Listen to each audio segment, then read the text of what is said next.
Will come to order. The Subcommittee on Aviation and Space of the United States Senate's Committee on Commerce convenes today for what I consider a very important hearing.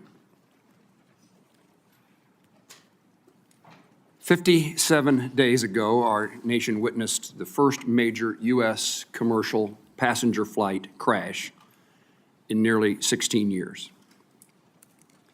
Families had their loved ones taken from them in an instant.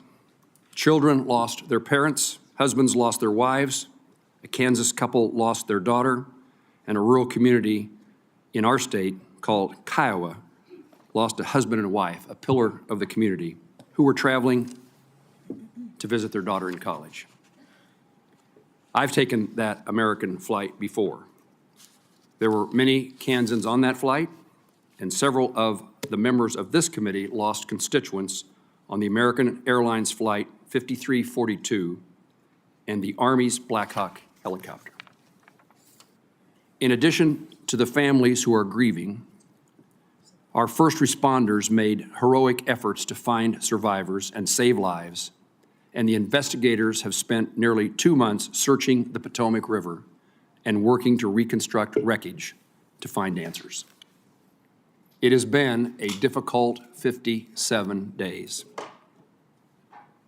67 lives that were lost on January 29th were taken prematurely in an accident that by all indications should have been avoided. Now, the families of these victims, the Federal Aviation Administration, the National Transportation Safety Board, the U.S. Army, and Congress are tasked with how to best honor the memory and make certain accidents like this never happen again. I want to highlight NTSB Chair Jennifer Hamady and NTSB Board for their diligence and transparency throughout the investigations.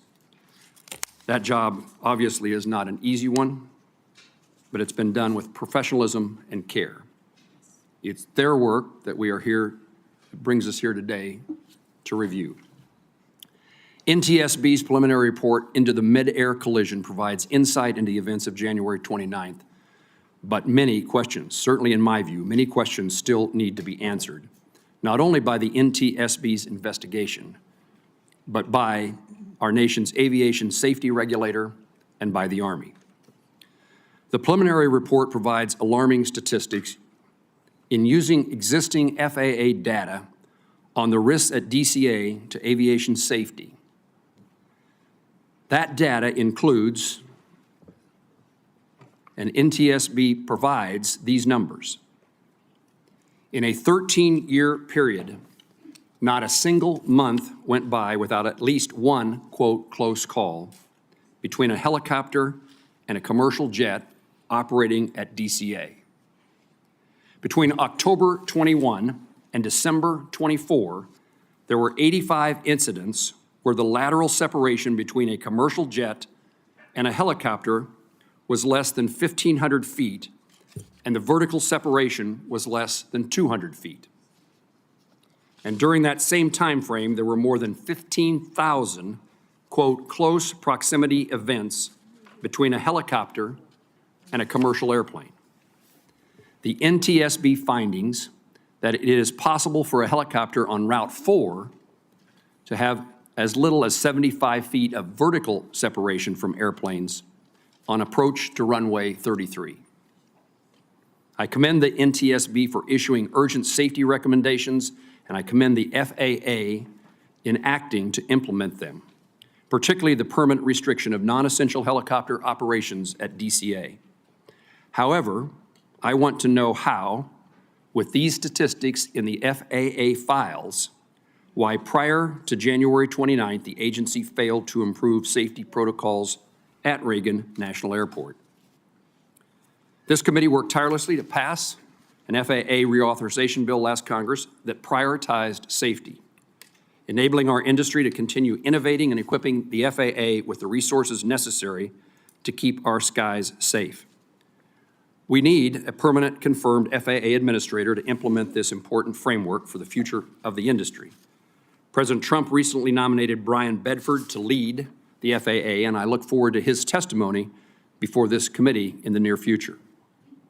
I commend Secretary Duffy for his push to modernize airspace, and I look forward to this subcommittee working together to keep America's traveling public safe and improve public trust in our air travel system. Demand for commercial aviation is expected to grow 4% each year over the next 2 decades, and along with new technology and commercial spacecraft entering our airspace. This will further place demands upon our airspace and require the tools and guidelines to ensure a safe airspace.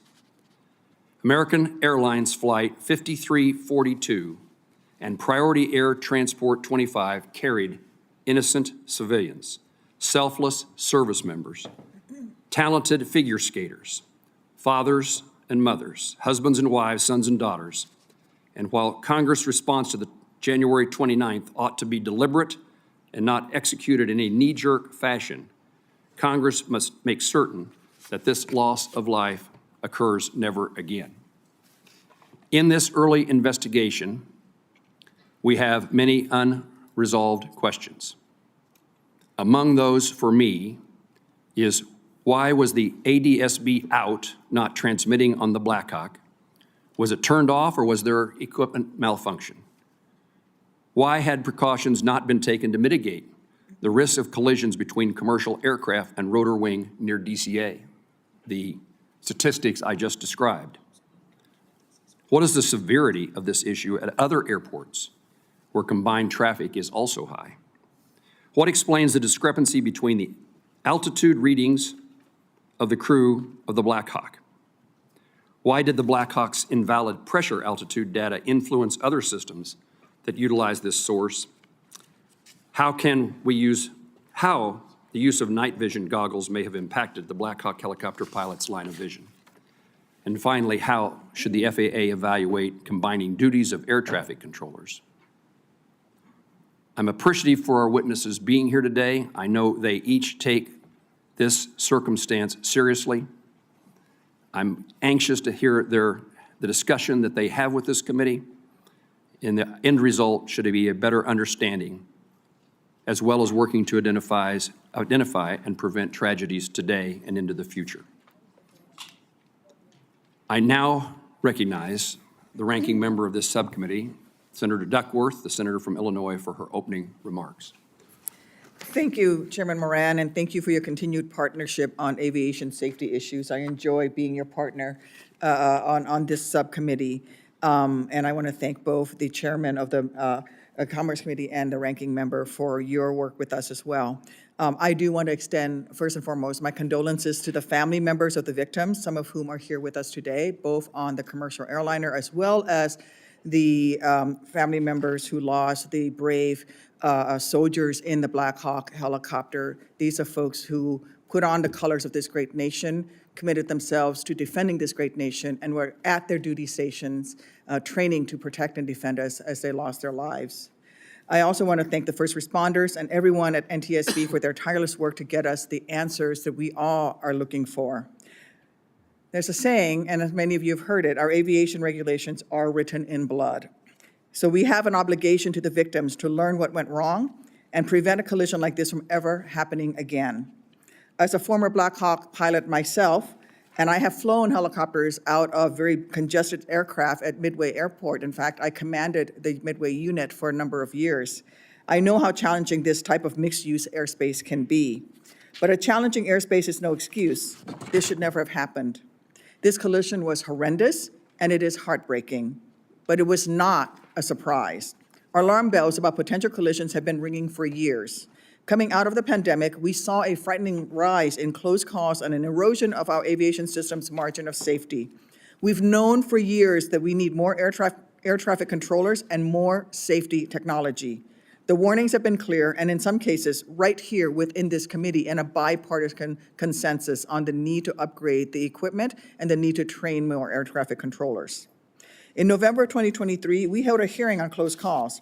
NTSB Chair Hamady testified, citing staffing shortages, fatigue, distraction, deviation from FAA regulations, and a lack of runway safety technology. And she warned, and I quote, The concerning uptick in such incidents is a clear warning sign that the U.S. aviation system is sharply strained.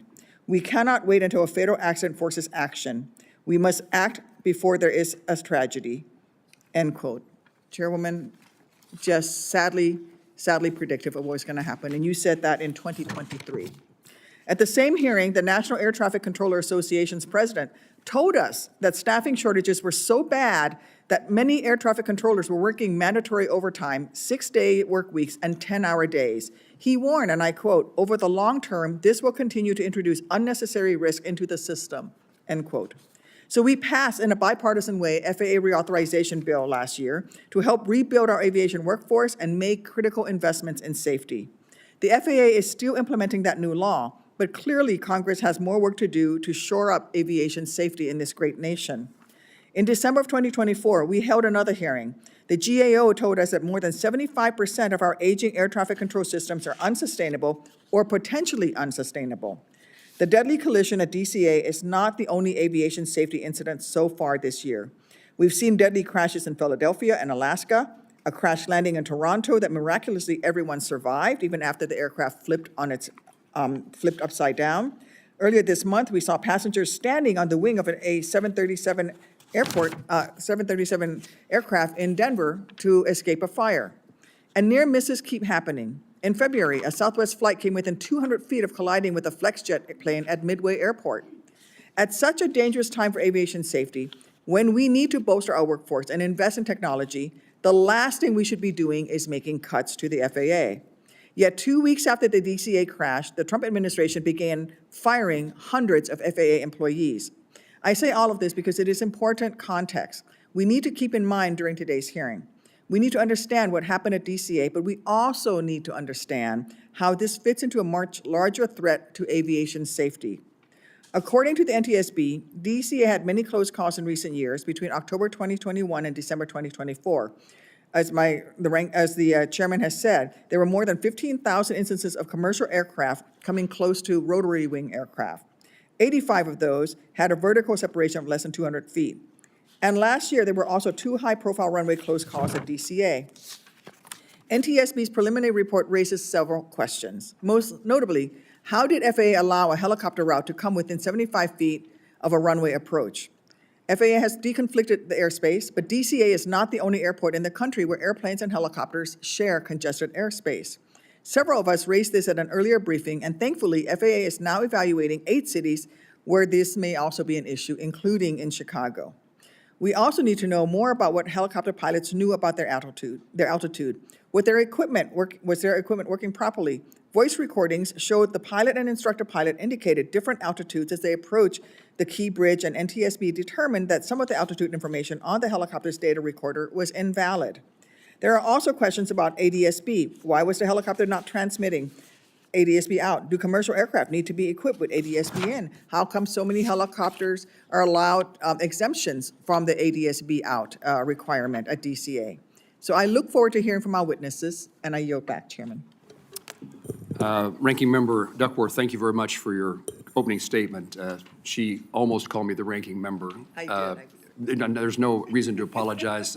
Senator Duckworth was the previous chairman of this subcommittee, and I had a great opportunity to work with her as the ranking member. And I would indicate certainly to Senator Duckworth, but to those in the audience, this is a subcommittee that will set partisanship aside, and we will continue to work closely together to find the answers that we're looking for today, and beyond finding the answers, making certain that changes are made to prevent this tragedy. We are joined by the chairman of the full committee, Senator Cruz, and I now appreciate his presence here and his leadership on this issue from the very beginning, and I now recognize him for his opening statement. Well, thank you, Mr. Chairman, and thank you to the ranking member as well.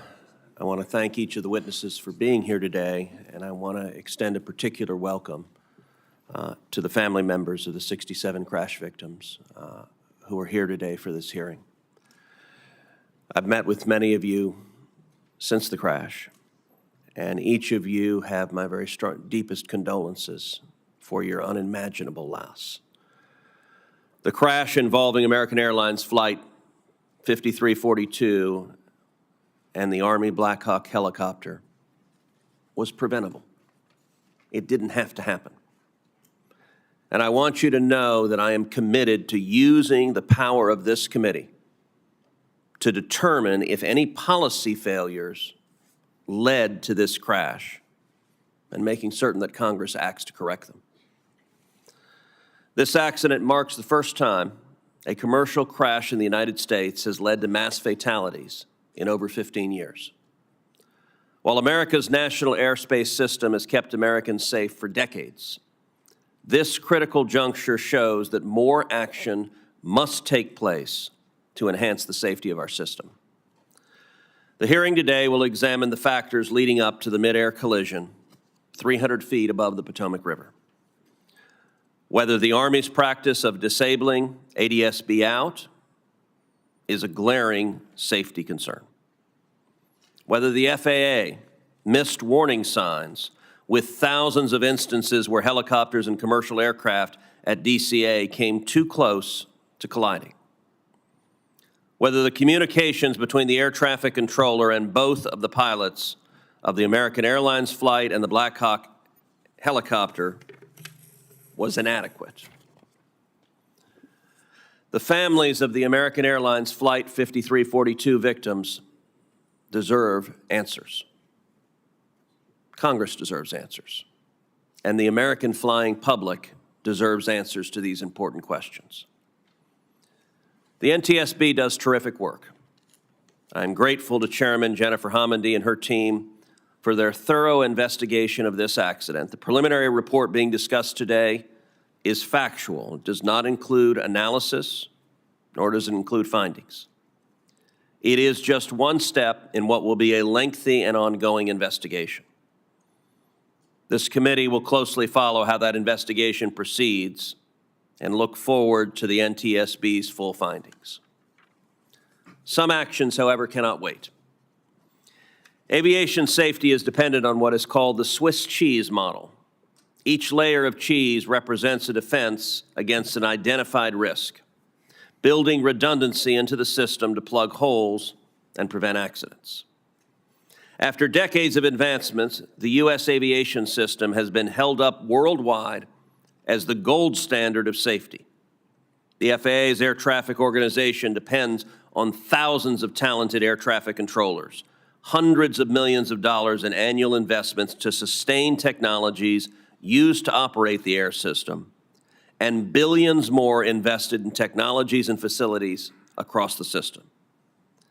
Even with these significant investments, the air traffic system is failing.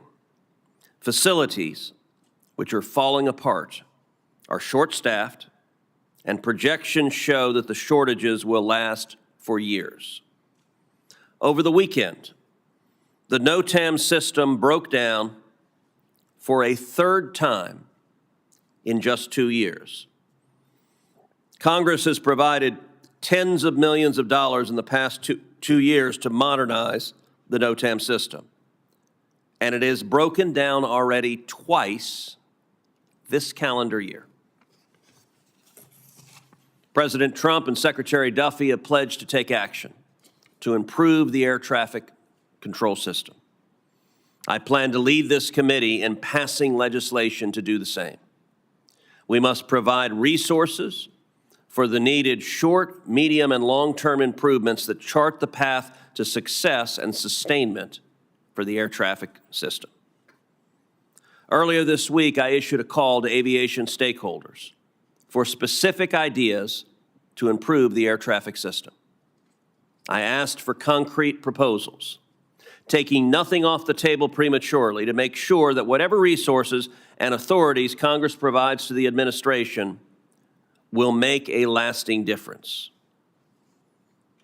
My proposal will complement the Trump administration's forthcoming plan. What the tragedy of Flight 5342 shows us is that it is never too early to act to improve aviation safety. I want to thank the families of the victims for taking your enormous grief and channeling it into energy, channeling it into advocacy, channeling it into standing up and speaking out for other families flying on other flights, fighting for them so they don't have to endure the grief and loss that each of you is enduring. It is my hope that we can spend the coming months in the wake of this tragedy working seriously to plug safety gaps and to ensure that an accident of this magnitude never happens again. Thank you. Chairman Cruz, thank you for your opening remarks, your leadership today, and your leadership into the future. We now recognize the ranking member of the full committee, the senator from Washington State, Senator Cantwell. Thank you, Chairman Moran. Thank you, Ranking Member Duckworth. Thank you, Full Committee Chairman Cruz. We're here today to examine one of the most devastating accidents in U.S. history. With 67 lives lost on January 29th, we have a responsibility to not only understand what happened, but to fix it so that it never happens again. I want to recognize the families who are here with us today and express my condolences, but also my appreciation for the diligence that you now are demonstrating by being here today. Too much of aviation safety in the last several years have been left to the advocacies of families. We shouldn't have to rely on you. You should be able to mourn your losses. But we need you to continue to advocate for these important policies. I welcome NTSB Chair Jennifer Hamady, FAA Acting Administrator Chris Richelieu, and Brigadier General Matt Bramman, and who is the Director of Army Aviation. You're here to provide us an update on this collision and why a Blackhawk helicopter on a training flight collided with this American Airlines flight. As we seek answers, the NTSB's preliminary report has alarming facts. First, in the 3-year period leading up to the collision, commercial airplane and helicopters got within 400 feet of each other on 15,214 occasions, within 200 feet on 85 occasions. FAA's air traffic managers approve helicopter route charts annually, so that if the data raised questions about the safety of these routes, the ball clearly falls into the FAA's court as to whether to act on this data or make changes where the helicopters can fly in DCA. A helicopter at 200 feet would only have 75 vertical feet separation from an airplane approaching on runway 33. These findings reveal a very systemic issue that demand answers from our witnesses today. Acting Administrator Richelieu, I want to know, why did the FAA not act? Why did the FAA not act on 15,000 reports of dangerous proximity? How were these helicopter routes allowed to remain when alarm bells were literally going off in the towers? This lack of oversight must change. The Army Blackhawk helicopter was not transmitting what is known as ADS-B out signal, although we don't know why. What we do know is that the military told our colleagues, House Delegate Eleanor Holmes Norton in 2023, that the military operates 100% of its flights in the National Capital Region without this safety technology, 100% of the time. On March 7th, I wrote Secretary Hegseth about this issue for a response, asking to respond by March 21st. I've still heard nothing back. I do not like this silence. It's deafening. General Bramman, I have questions about these policies, especially given that the FAA's 2019 rule stating that the deactivation of the ADS-B out technology pursuant to an exemption was not to be routine. Well, the Holmes letter says that not only was it far from routine, 100% of the time operated with this exemption. Acting Administrator Richelieu, your agency gave government airspace users a loophole. What we want to know now is why this was allowed to continue if we had this data and information. And are there any other agencies that are acting with ADS-B out that we haven't addressed yet? The FAA rule needs to change. Chair Hamady, I will be asking you about ADS-B requirements. In 2010, the FAA said that it was premature to require this kind of equipment on operators. Yet, at the same time the FAA made that decision, just 2 years earlier, you wrote a letter saying, disagreeing with them, but saying that the conclusion stating the, quote, "the equipage of aircraft with ADBS out in capacity will provide for an immediate substantial contribution to safety, especially during operations in and around airports." Why did we not listen? 15 years later, commercial aircraft are still not operating with this.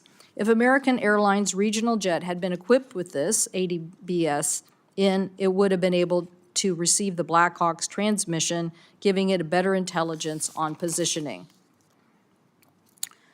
Tim Lilly, the father of the pilot from the commercial craft, who he himself is also a Blackhawk helicopter pilot, and his wife, Sherry, spent many years working at Gulfstream. They know a thing or two about aviation. They gave me a list of actions they hope Congress can take to improve safety. Mr. Chairman, we all need to work together on this critical safety legislation. Legislation to close the ADSB out loophole, require more commercial jets to have ADSB in capacity when operating near our nation's busiest airports, and have stronger information sharing between our military and civilian authorities. This isn't just about policy, it is about saving lives. To my colleagues, I hope that we can work together in a bipartisan fashion, since the FAA Reauthorization Act did require next-gen completion by 2025. We also directed the FAA to develop a plan for accelerating airline equipage with next-gen technologies, and authorized $17 billion through 2028 to modernize and replace the FAA ATC systems and infrastructure. So I do want to say, I do not believe in cutting the services, the benefits, or the training of our air traffic controllers. We need them, and we need them to do their job. I supported Senator Cruz's efforts to continue to advance more training centers to get more air traffic controllers trained. But now we need to learn this painful lesson. We need to make sure that we are preventing future accidents from happening. We must be unwavering in this effort. Thank you, Mr. Chairman, and I yield back. Ranking Member Cantwell, thank you for your opening statement. I'll now introduce our panelists who are here to testify. Our first witness is Jennifer, I'm sorry, I should put a title before you. Our first witness is Chairman Jennifer Hamady of the National Transportation Safety Board. The NTSB is an independent federal agency that investigates every civil aviation accident in the United States and significant events in other modes of transportation such as rail, transit, roadway, and pipeline. She has served as the chairwoman since 2021 and is a member of the NTSB board since 2018. Our second witness is Mr. Chris Rochelot, acting administrator of the Federal Aviation Administration. Mr. Rochelot has served at the FAA for more than 20 years in multiple roles, including as Deputy Associate Administrator for Aviation Safety. And our third witness is Brigadier General Matthew Brahman, Director of Army Aviation for the headquarters of the Department of the Army. Throughout his service, General Brahman has deployed over 36 months supporting overseas contingency operations. And I thank you, General, for your service. I now recognize Chairman Jennifer Hamady to deliver her opening statement. Thank you, Chairman Moran, Ranking Member Duckworth, Chairman Cruz, Ranking Member Cantwell, and members of the subcommittee for the opportunity to provide you with an update on our investigation of the midair collision that occurred over the Potomac River near Reagan National Airport on January 29th. The NTSB knows tragedy all too well. We experience it every day, which is why we fight so hard for safety. Yesterday, we remembered the 6 lives lost during the collapse of the Key Bridge in Baltimore a year ago. Today, we once again mourn the 67 lives lost at DCA, the 7 in Philadelphia, 10 in Nome, Alaska. We often talk about safety in terms of numbers. Did accidents, fatalities go up or down? It's important that we remember today that those who died at DCA and in other accidents we investigate aren't numbers. As you said, these are mothers, fathers, sons, daughters, wives, husbands, cousins, best friends who won't be there with their loved ones for Easter egg hunts, Passover seders, the end of Ramadan, Mother's Day, Father's Day, graduation, all of life's celebrations. Their families and friends, whether in person or online, are here today. I can only imagine what they're going through, and I want to take a moment to again express our deepest sympathies to each of them. Please know that we keep you in our hearts as we diligently work to determine how this tragedy happened so no one experiences the deeply significant loss you must feel today. NTSB was on scene that night within an hour of the collision, and we remained there for over a month. Work continues to this day, including diving operations to recover personal effects and any remaining portions of the wreckage. On March 11th, we released our preliminary report, which contains only factual information that we've gathered in the first few weeks, all of which can change throughout the course of the investigation. It doesn't include analysis or findings, nor does it determine probable cause. Those will be in our final report. But we don't wait for a final report to take action if we uncover critical safety issues that require immediate attention, which is why, in conjunction with the release of our preliminary report, we also issued 2 urgent safety recommendations to the FAA.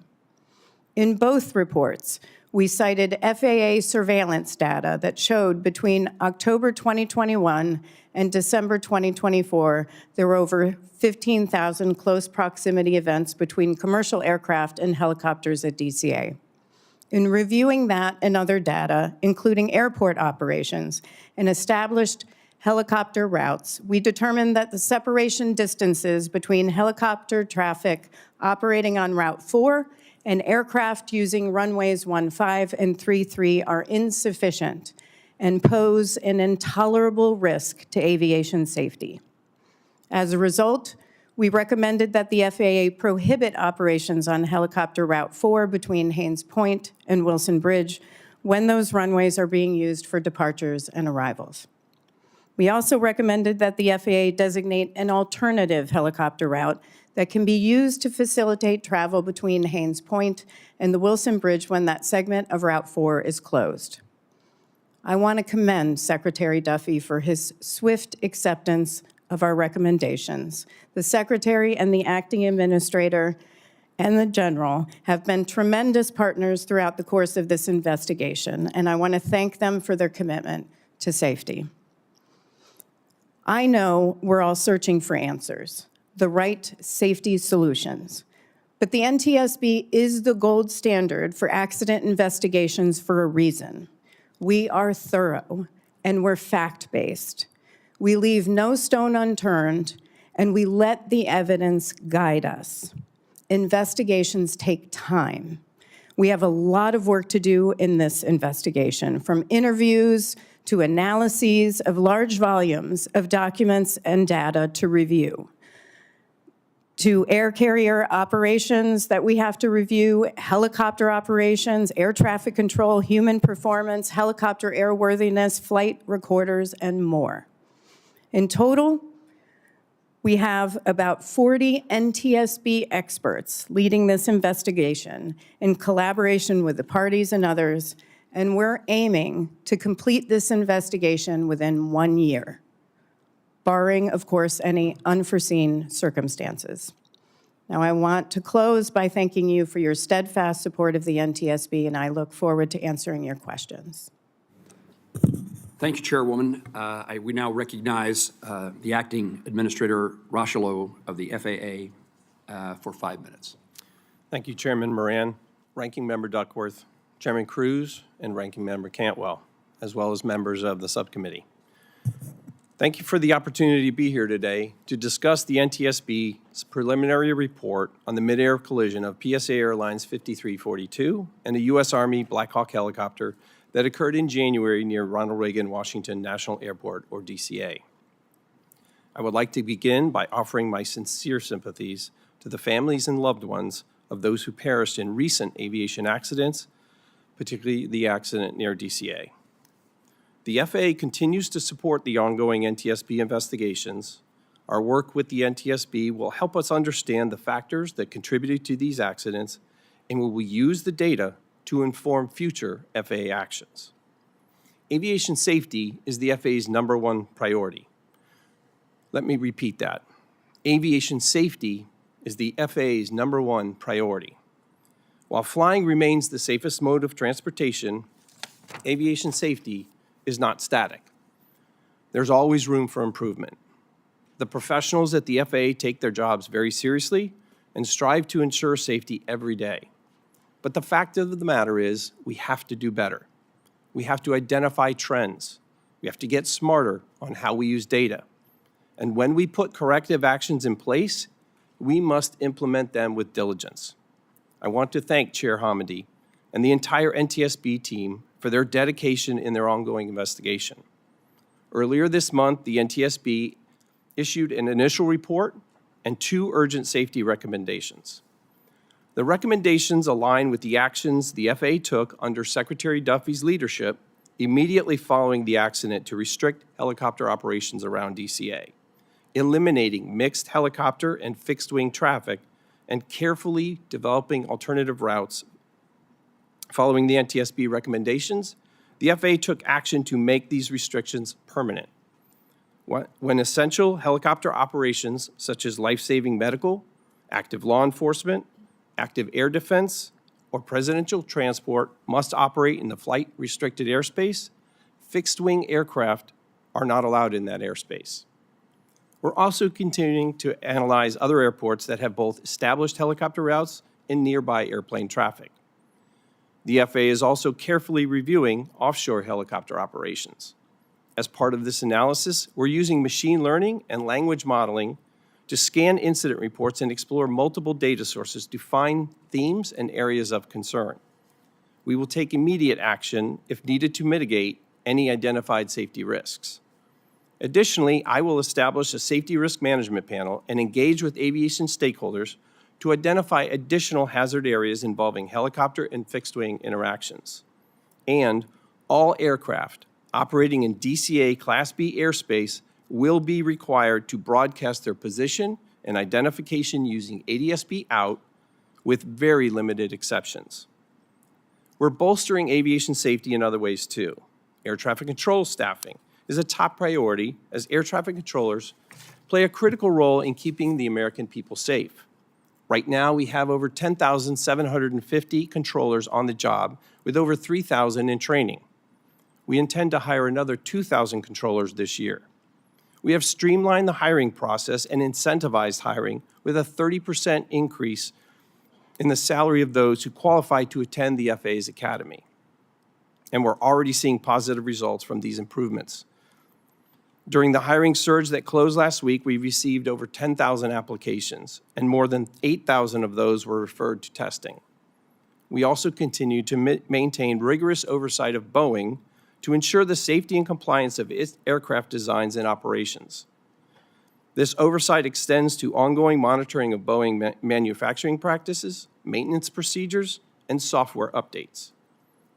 We're working closely with Boeing to address any safety concerns and to ensure that all required modifications and improvements are made to meet the highest safety standards. We have a strong foundation at the FAA, and we're going to make our agency even stronger. We are refocusing our energy and directing all of our resources to safety, and will continue to recruit, train, and retain the best and brightest for the FAA team. I thank you for the opportunity to testify today. I also thank President Trump and Secretary Duffy for putting their faith in me to lead the FAA during this time. The work we do at the FAA isn't easy, but it's vitally important to the American people, and I'm proud to once again be part of the FAA team. I look forward to your questions. Thank you, sir. Recognize Brigadier General Matthew Brayman for his testimony. Thank you, Chairman Moran, Ranking Member Duckworth, Chairman Cruz, and Ranking Member Cantwell, and distinguished members of the committee. I appreciate the opportunity to come here before you today to speak about the midair collision that occurred between an Army Blackhawk helicopter with the call sign PAT-25 and American Airlines Flight 5342. First and foremost, on behalf of Army senior leaders and all of our soldiers, I want to pass my continued condolences to all those that are affected by this tragedy. I want to thank the professional work of our first responders and the federal, state, and local agencies that responded within minutes to the crash site and aided in the recovery. I want to thank Chairman Hamady and the NTSB for conducting a thorough investigation, facilitating a close and transparent relationship with the Army as we conduct our parallel investigations. The NTSB remains lead in the investigation, so I can't offer facts and recommendations at this time, but I can offer an Army perspective on the preliminary report and provide clarifying information on Army helicopter operations, and certainly can do that here in the Washington, D.C. area. For context, Pat 25's unit, the 12th Aviation Battalion, falls under the Army Aviation Brigade, or referred to as the TAB. And that unit has the mission to provide continuous, responsive aviation support to senior military and government leaders to enable continuity of government operations and defense support to civil authorities. The TAB is one of dozens of organizations, both civilian and military, that operates helicopters in the D.C. area. Our aircraft continue to meet all requirements to operate in the national airspace, in Class B airspace, and the helicopter routes in Washington, D.C., and they operate under positive control of flight services when within 30 nautical miles of DCA. Pat 25 was operating out of Davison Army Airfield at Fort Belvoir. The crew of 3 were fully qualified to fly in the local area. The pilot in command, CW2 Andrew Eves, was an instructor pilot. The co-pilot, Captain Rebecca Lobach, was a qualified pilot in command as well, and the crew chief, Staff Sergeant Ryan O'Hara, was a standardization flight instructor. The night of 29 January, Pat 25 was conducting an annual proficiency and readiness test, or APART. And as part of that flight, was approved to operate at contingency locations associated with their directed mission. This has led to questions as to whether Pat 25 was transmitting automatic dependent surveillance broadcast out, or ADSB out. The specific status of both its operation and functionality is something that is under the investigation of the NTSB. The crew, however, was approved to operate with that capability off in accordance with Army policy. The aircraft transponder, however, was active with Mode 3 Alpha Charlie and Mode S when within the Class B airspace and was emitting all the required information to allow air traffic services and traffic collision avoidance systems to detect and track the aircraft. Army policy does not permit transponder off operations in the national airspace. They do not permit transponder off operations. There is certainly no shortage of speculation on potential causes of the accident. I understand well the desire for answers. As the Director of Army Aviation and a senior Army aviator, there is nothing more important to me than the capability, proficiency, and safety of our air crews and those whom they transport and support in defense of this nation.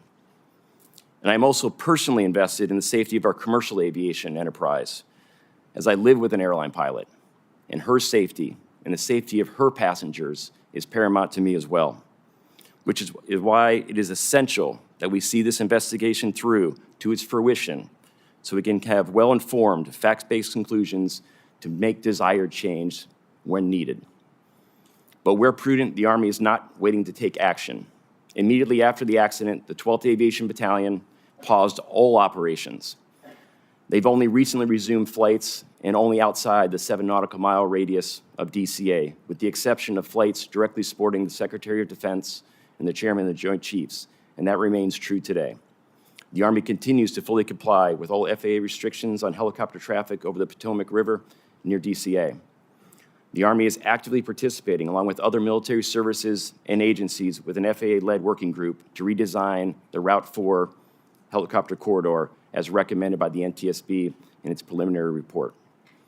We've also issued interim guidance to elevate the approval authority to operate ADSB off.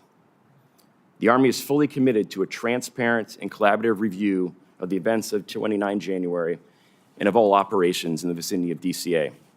We support any and all efforts to ensure a tragedy such as this never occurs again. Thank you for the opportunity to appear before this committee, and I look forward to answering your questions. Thank you, General. Let me begin by asking witnesses questions, and then we'll alternate between Republicans and Democrats based upon time of arrival after the leadership of the committee has their opportunity to ask their questions. Chair Hamady, let me begin with you. First of all, I am interested in learning about the occurrences that have been described. I described in my opening statement about near misses and occurrences, TCAS advisories that occurred on numerous occasions over a long period of time. And what I hope you, and I will ask the administrator of the FAA these questions, but I'd like to know, what did people know? When did they know it? And why didn't someone do something about it?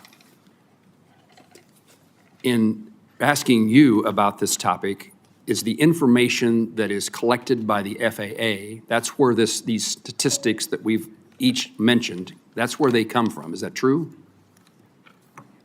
There were different sources of information, some which was FAA, some of which are voluntary safety reporting programs. And do those voluntary safety reporting programs, it's voluntary reporting to the FAA? Yes. So, I want Yes. to give you a chance. Yep. Okay, yes. So the information that has been described here about those events over a long period of time is housed and utilized by you, but housed at the FAA. I believe through a contractor, but yes. And do you know at this point whether that information was reviewed in a regular manner? Have you investigated why information that seems so important didn't result in changes in policy, rules, or regulations? I don't know why. What I will say is this was a data request, came from a data request from the NTSB.